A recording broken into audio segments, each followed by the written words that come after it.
Oklahoma City, first horse meat, then the mysterious pink slime, now human meat.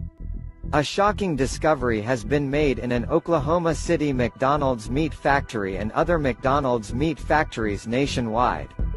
Meat inspectors reportedly found what appeared to be human meat stored in the meat factory freezers of an Oklahoma City meat factory, and human meat already in trucks right outside the factory ready to be shipped to McDonald's restaurants. Health inspectors immediately demanded inspection in various McDonald's meat factories across the country and horrifyingly found human meat in about 90% of the factories inspected thus far.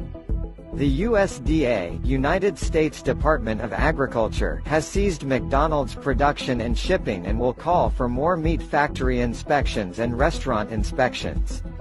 The FBI is also investigating the factories. FBI agent Lloyd Harrison told Hustler reporters, "The worst part is that it's not only human meat, it's child meat. The body parts that were found across the U.S. factories were deemed too small to be adult body parts. This is truly horrible." The situation brings up many unanswered questions.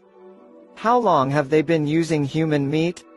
Where did they get the children from? Were they already dead when brought into factories? Investigators and inspectors are currently being deployed for intensive investigations all around the U.S. Here is another clip, when earlier McDonald's was caught